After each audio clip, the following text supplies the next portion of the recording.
Laura's senseless murder in her own apartment rocked the small city of Portsmouth.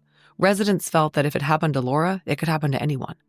One woman told the Boston Globe, quote, "The idea that a young lady was brutally murdered within 100 feet of the police station really shocked people," end quote. As the Globe put it, Laura's slaying shot a shiver of panic through the community. This was because while petty and property crimes were commonplace, New Hampshire had one of the lowest murder rates in the nation, according to the FBI. Unsolved homicides of happy-go-lucky locals like Laura were not the norm.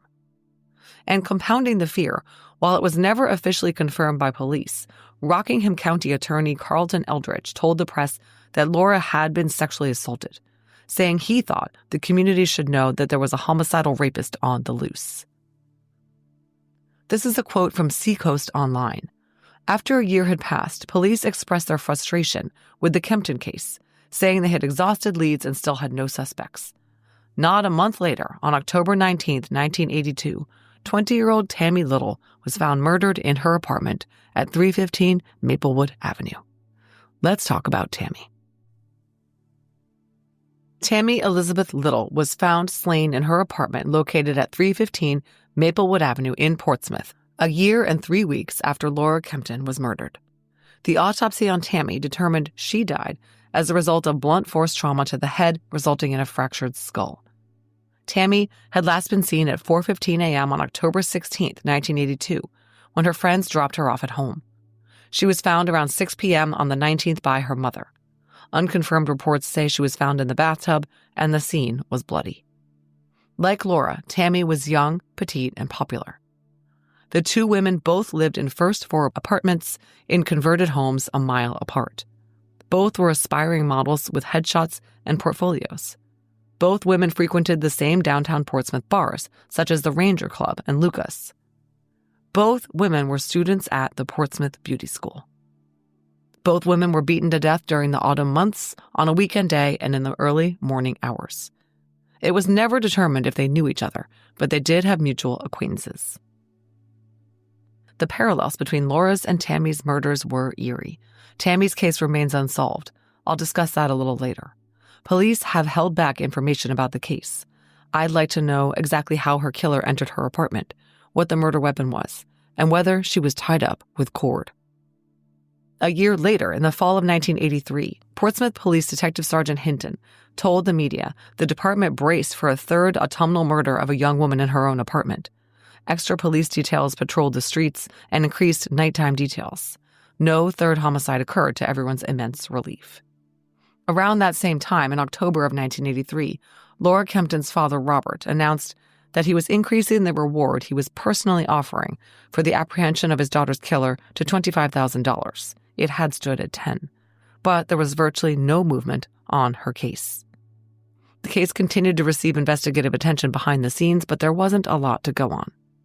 An Associated Press article in September 1985, 4 years after Laura's murder, addressed the 38 unsolved murders in the Granite State. Portsmouth Police Captain George Crook told the AP his agency was still actively investigating both Laura's and Tammy's cases, and they would remain open as long as they both remained unsolved. In 1996, Portsmouth Police Captain George Mortimer had long been retired, but he still worked leads on Laura and Tammy's cases from home. Mortimer considered those two cases to be thorns in his side. In a June 1996 article in the Boston Globe, Mortimer told the publication that he thought of Laura and Tammy on a daily basis, still 15 and 14 years after their respective slayings. He said of the murders, quote, "They happened on my watch. I've never seen anything so vicious." Through this Globe article, Mortimer and former Portsmouth Police Detective Sergeant Jerry Hinton put the public on notice that they believed Laura and Tammy's killer walked among them still. In fact, they felt strongly that they knew who he was. This man remained unnamed in the article, and I believe but cannot be sure that they were referring to the suspect Gunner, who had inserted himself into the Laura Kempton investigation and could also have known Tammy Little in his role as a bouncer at the downtown clubs. The other possibility who they're talking about is Daniel F., the neighbor of Laura's who refused to take polygraphs. Both Gunner and Daniel were the prime suspects up until the time the case was solved. Mortimer related to the Boston Globe that he was frustrated seeing this man around town greeting him in a friendly manner in places like the grocery store. "He knows how I feel," said Mortimer. "He's the number one suspect." Jerry Hinton, who had been the lead detective on the case, was now the police chief in Brunswick, Maine. But in his frequent visits to Portsmouth, he always took note of the suspect and said, quote, "I watch him like a hawk." This from the Globe article, quote, "Other members of the force, both active and retired, watch for the man too. They trade tips on where he was last seen, what he was doing, what kind of car he was driving, and they wonder if and how they will ever catch him."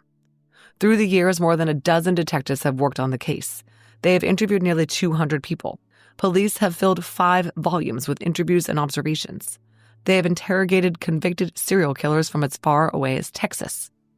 Soon after the second murder, they narrowed their search until they arrived at a lone suspect.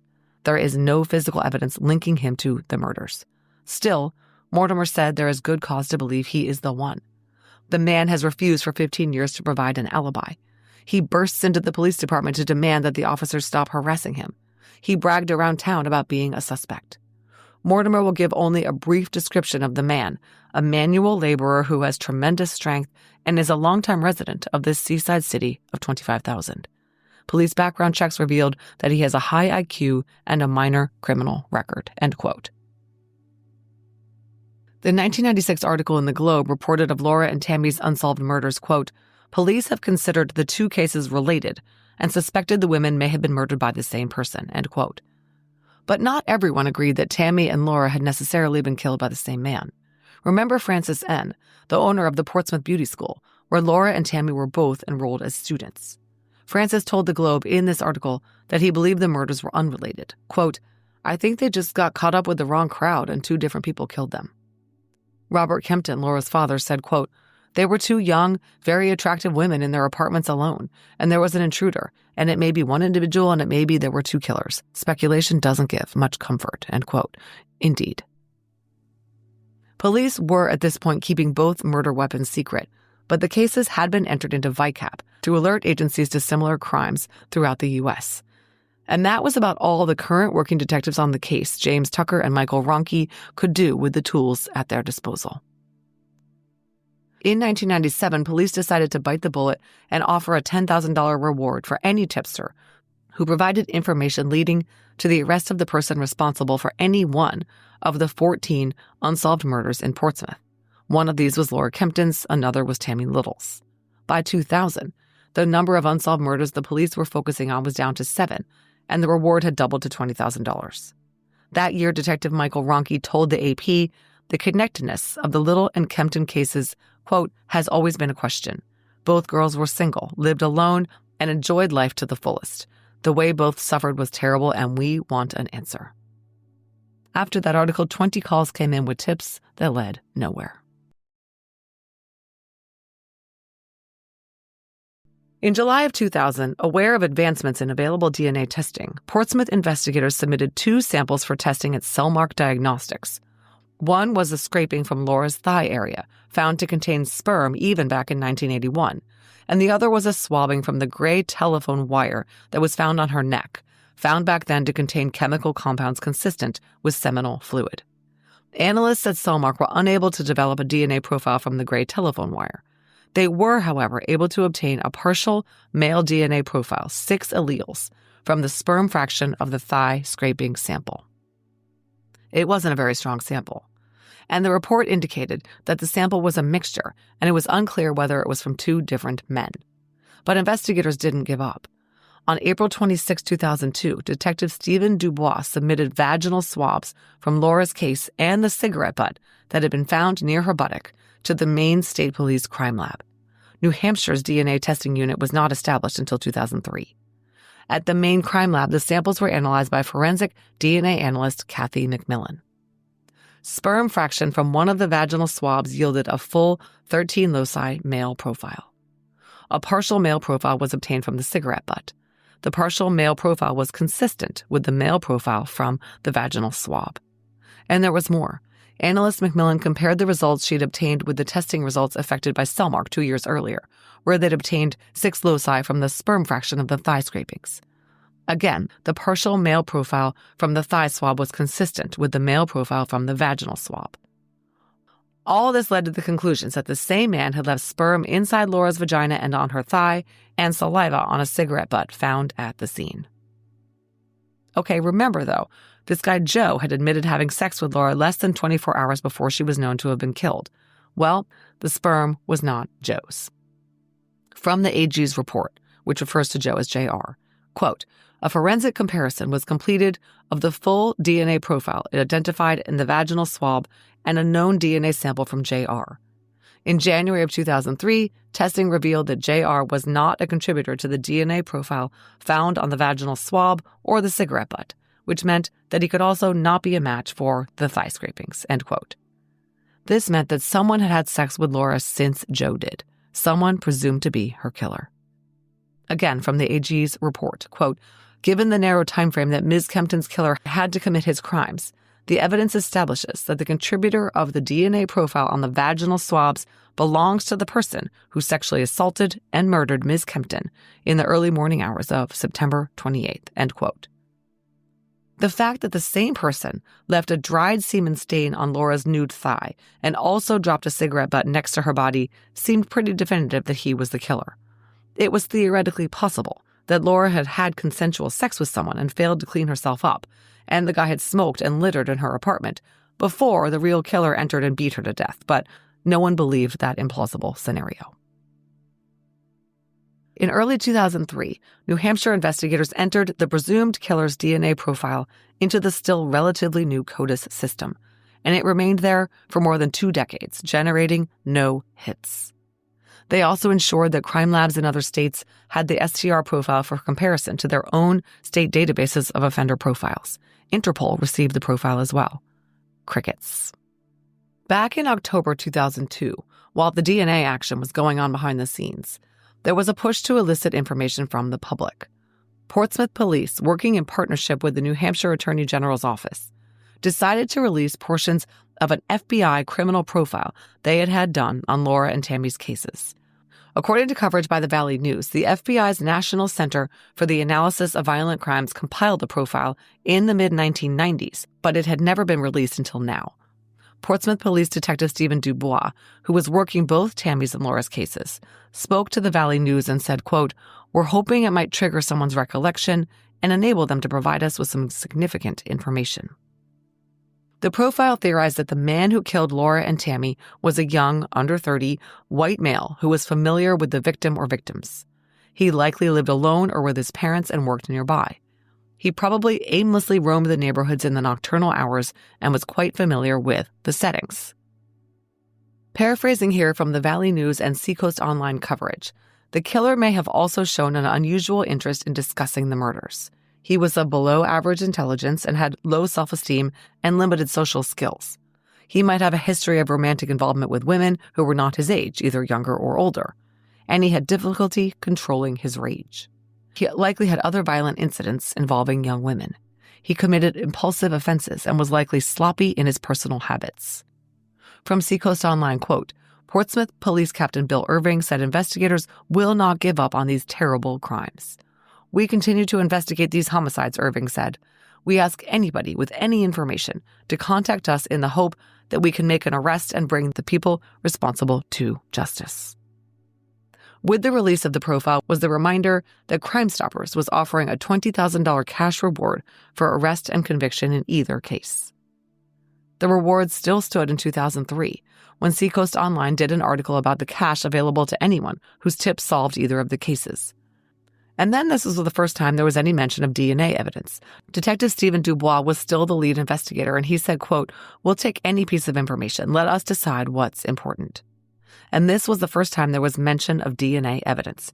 Detective Dubois acknowledged that his agency was working on analyzing DNA evidence found at the scene. They already had a suspect profile from the semen and the cigarette butt. But in March of 2003, analysts at the New Hampshire State Lab obtained a consistent partial male profile from sperm that was located on the green pillowcase that was found over Laura's head. As of that time, and for many years going forward, there was no available suspect DNA in Tammy's case. Nothing much happened on Laura's case for several years. The media kept the case alive, though. A 2006 article in Seacoast Today said of Laura and Tammy's cases, quote, Today, these two cases remain much the same as they did in the 1980s. Police think they may be related, but have no definitive suspects. Behind the scenes, retired FBI agent and novelist Paul Lindsay had been helping the Portsmouth Police Department work the unsolved Kempton and Little cases since 1999. He believed Laura and Tammy could have been slain by a serial killer.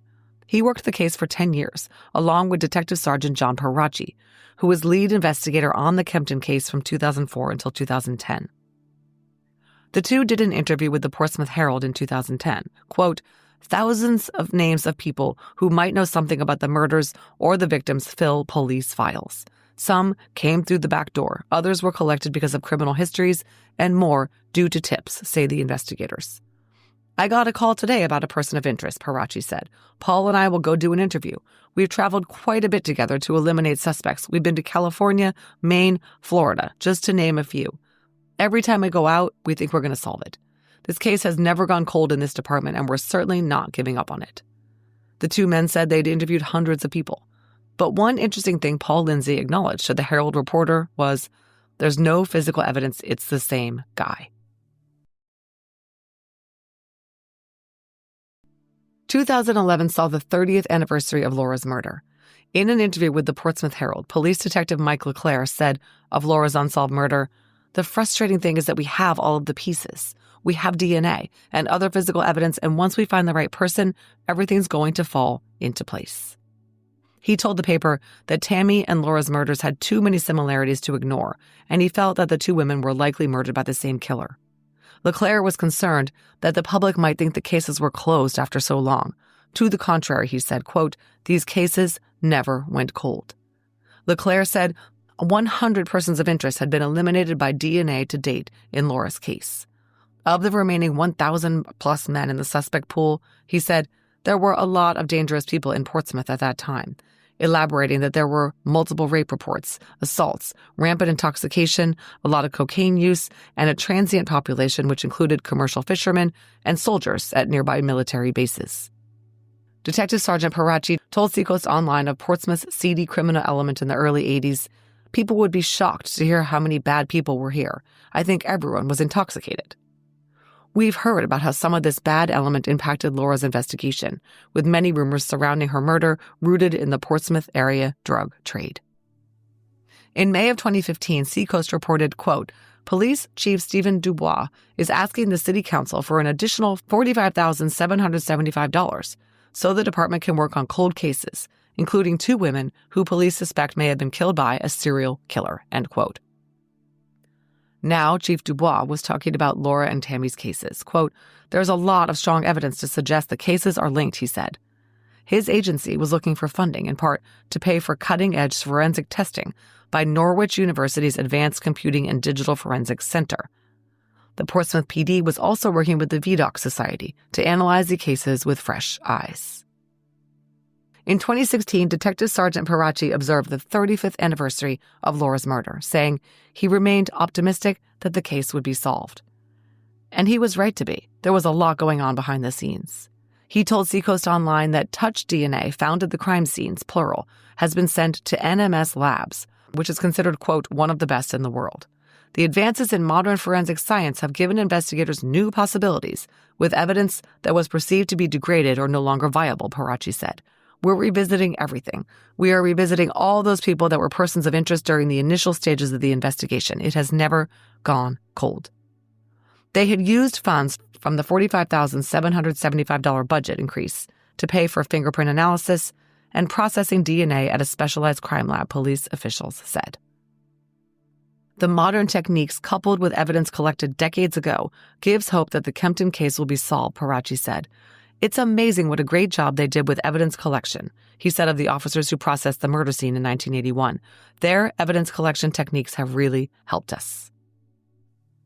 The Seacoast article highlighted that the $20,000 reward remained in place for information leading to the arrest and conviction of both Laura and Tammy's killers, whether one and the same or not. This from a Seacoast article in 2017, quote, "Parachi said Portsmouth detectives remain assigned to the Little murder investigation, which he oversees, and continued to work with NMS Labs, which specializes in developing DNA evidence. He said some evidence taken from the crime scene is still being processed, and police are highly motivated about solving the case. The big message we'd like to get across is that no bit of information is too small, Parachi said. We still get phone calls about potential suspects, and we actively follow up on those. It's never ending. There are so many leads we're working on, and we remain positive. In an odd coincidence, in 2017, brand new Portsmouth Police Chief Robert Murner, who just moved to town a year earlier, learned that he was living in the very apartment where Tammy Little had been killed.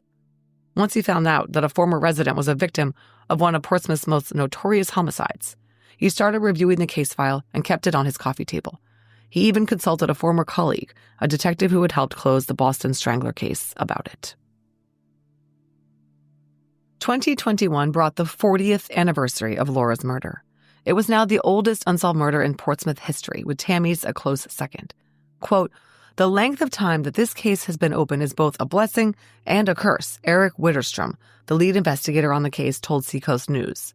"In some ways, it makes it more challenging, and in some ways, it opens new doors." What he meant was, sometimes witnesses die or move away, but also sometimes old allegiances fade and people become more willing to talk. But of course, he was also referring to the advent of modern DNA technology. And speaking of that, let's get to how Laura's case was solved.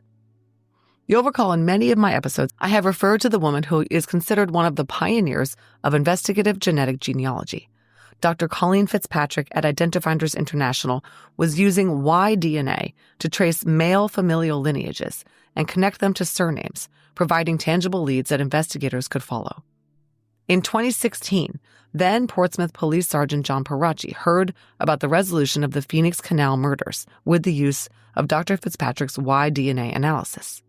In December of that year, he contacted her to find out whether perhaps the same thing could be employed in Laura's case, where they had ample male DNA to work with. According to Identifinders, quote, "Identifinders became involved in March 2017, when the only means of using FGG was comparison of the crime scene Y profile to the YSTR genetic genealogy databases to try to determine the last name of an offender. No name match was discovered for Kempton's assailant, and no suspect was developed," end quote. That's true.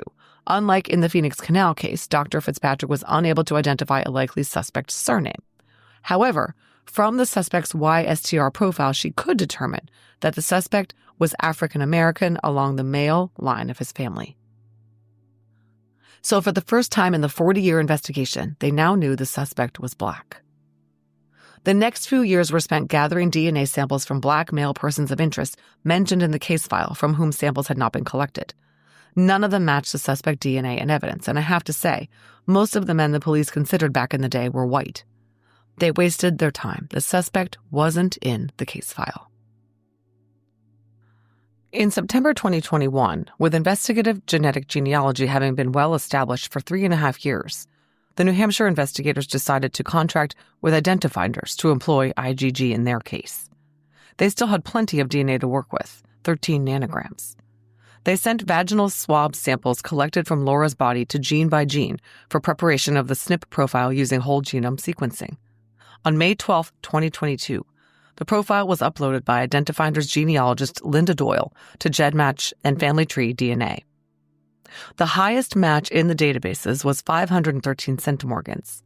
This DNA relative in GEDmatch shared DNA with the suspect consistent with being a half-first cousin or a first cousin once removed, and had connections to Rockingham County, New Hampshire.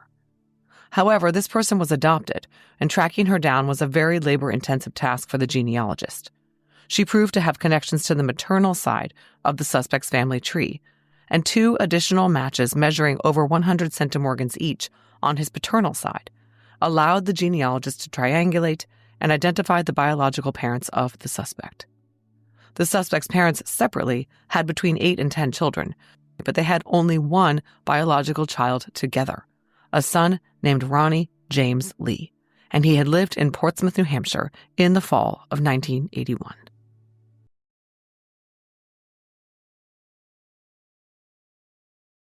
Identifinders provided Ronnie James Lee's name to Portsmouth detectives on May 16, 2022. Detective Witterstrom dove into background research on Lee. He'd never heard the name, which was somewhat surprising to him. He learned that Ronnie Lee died of acute cocaine intoxication on February 9, 2005. An autopsy had been done.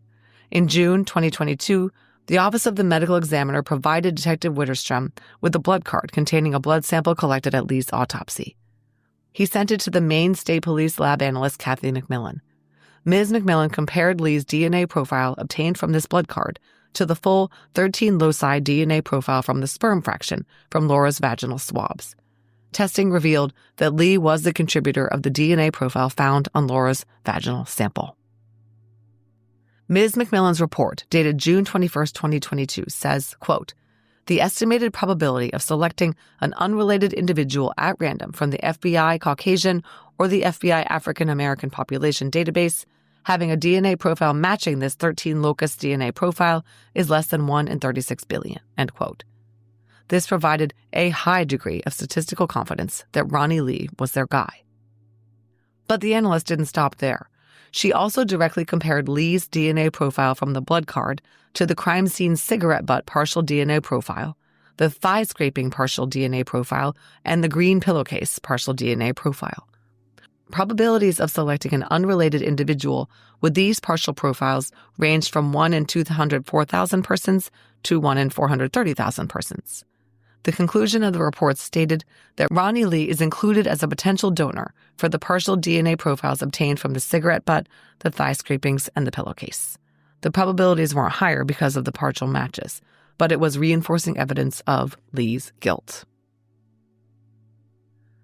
It took a long time to get all their ducks in a row, but finally, a July 2023 press release by the New Hampshire Attorney General's office stated, "Following a 4 decades-long investigation by Portsmouth Police Department in conjunction with the Attorney General's Cold Case Unit, the perpetrator of this crime has been identified as Ronnie James Lee. The evidence documented and analyzed over the 41 years since Ms. Kempton was sexually assaulted and murdered establishes, beyond a reasonable doubt, that Ronnie James Lee committed first-degree murder by causing the death of Ms. Kempton before, after, while engaged in the commission of, or while attempting to commit rape, and as defined in, and here they say the relevant statute. There was significant evidence of sexual assault at the scene to include the lack of clothing on Ms. Kempton's body, the binding of her feet, the telephone cord around her neck, the vaginal swabs showing the presence of sperm, and the thigh scrapings showing the presence of sperm and seminal fluid. Mr. Lee died of acute cocaine intoxication on February 9, 2005 at the age of 45. Therefore, even though the Attorney General has concluded that there would have been sufficient evidence to prosecute Mr. Lee for first-degree murder in the death of Ms. Kempton, criminal charges cannot be brought. Based upon the review of the evidence and the death of Mr. Lee, this case will be closed and identified as solved."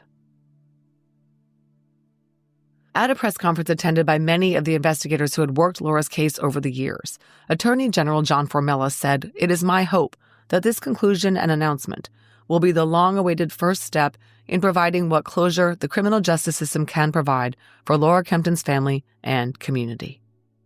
Furthermore, Formella said that he hoped the resolution of the case would send a message, quote, "to anyone who has been affected by a cold case in this state that we will never stop working these cases. We will never forget about these victims, and we will never stop looking for new leads, new technologies, new opportunities to solve these cases." So what do we know about Lee? Ronnie James Lee was born in Fort Myers, Florida on January 16, 1960, to parents Charles J. Lee and Janie Mae Castleberry. He was their only son together, but he had lots of half and step siblings. Janie moved with some of her children to Portsmouth, New Hampshire on December 17, 1980. At the time, Lee was in the U.S. Army, serving from December 28, 1978 until May 15, 1981. Then he moved in with his mom at her house on Rock Hill Avenue in Portsmouth. He worked as a security guard for MBI Security at Liberty Mutual in Portsmouth from June 29, 1981 until August 13, 1982. That's terrifying. Given what we know about him, it seems likely he exploited his role as a protector and authority figure to prey on women. He went on to work at the Davidson Rubber Company but was fired from that job. Lee had a motor vehicle violation and possible drunk driving incident in Concord, New Hampshire on May 16, 1982. Handwritten notes say he refused a chemical test, so his driving rights were revoked for 60 days. but he soon escalated to more serious crimes. We know that he killed Laura Kempton on September 26, 1981. A year later, Lee was arrested by the Portsmouth PD on November 8, 1982, on an attempted theft charge. I don't have any more details about this. The arresting officer was D. Hartzell, one of the men who became a detective on Laura's case later. It looks like Lee was slapped with a $100 fine and got 30 days suspended for good behavior. Little did they know. Of course, Lee failed to pay this fine, and the Portsmouth District Court issued a bench warrant for his arrest on March 29, 1983. The handwritten notes I was provided say, default stricken, fine paid. This from Detective Eric Widderstrom's report. Between July 8, 1983 and September 6, 1983, Ronnie James Lee was linked to and or arrested for 4 residential burglaries and 1 commercial burglary in Portsmouth.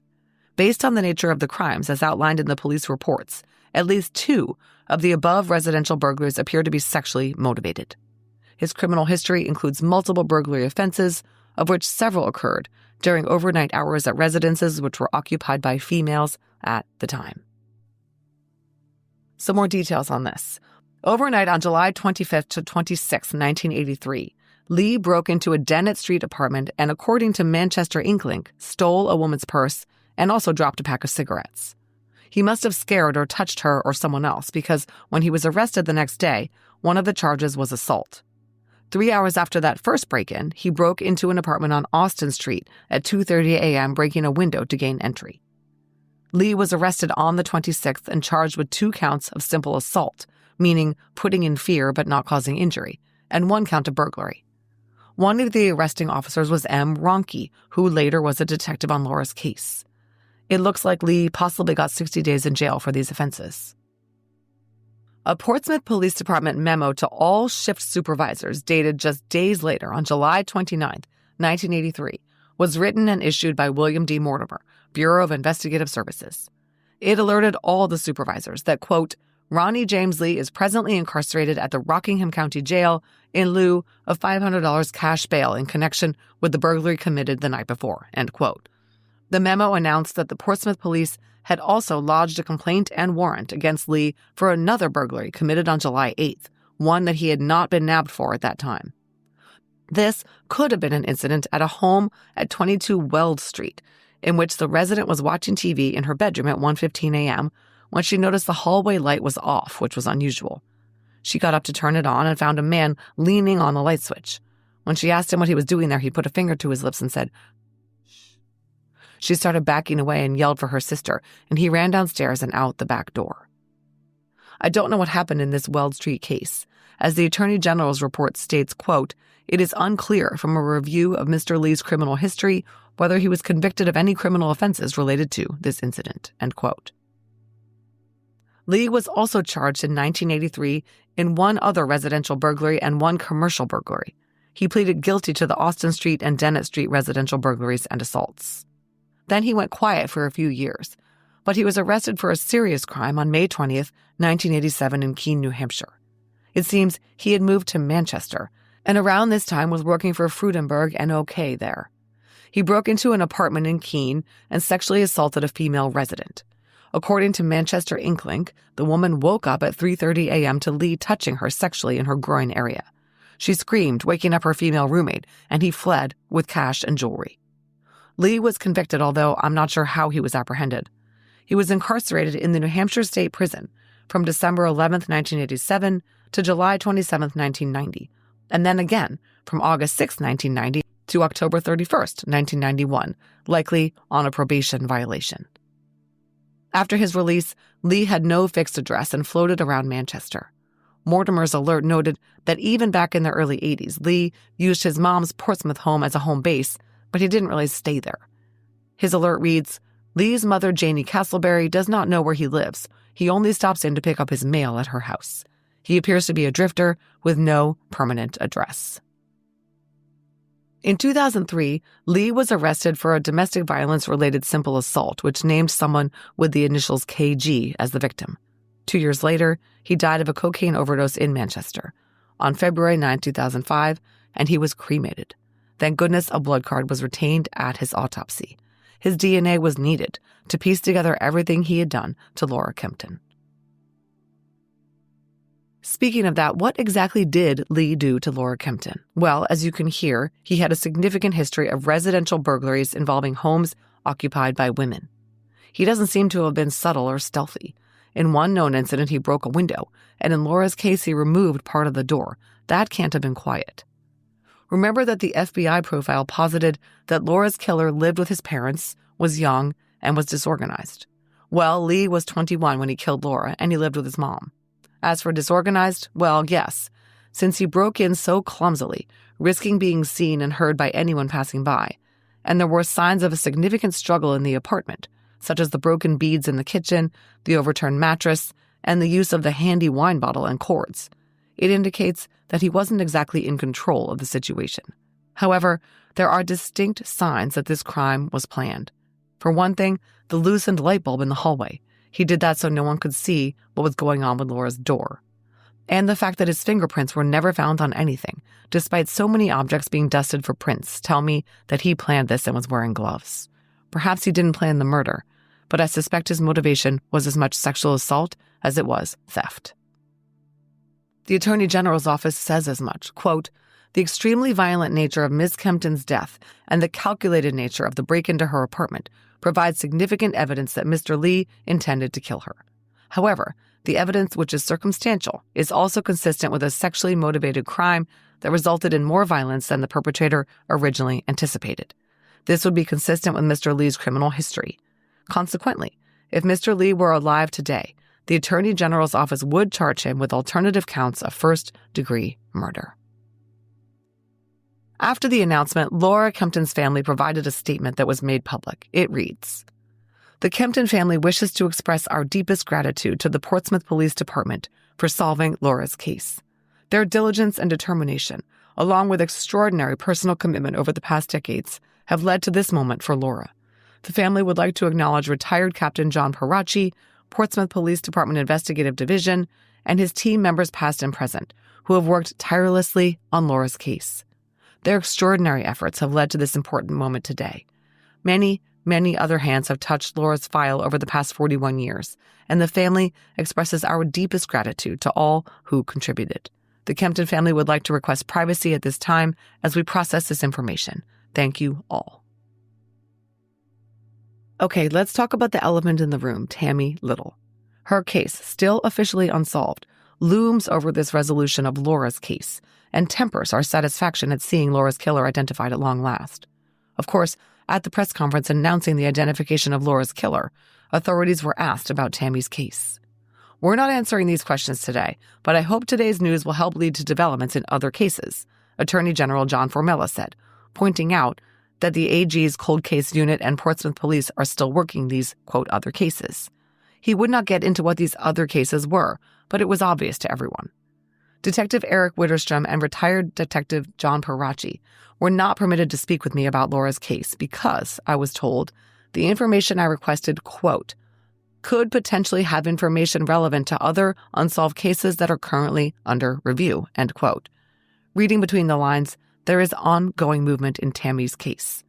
This is all speculation, but we know that the Portsmouth police did a good job of preserving evidence even from early 1980s cases, and we know that updated DNA testing was being conducted on Tammy's case.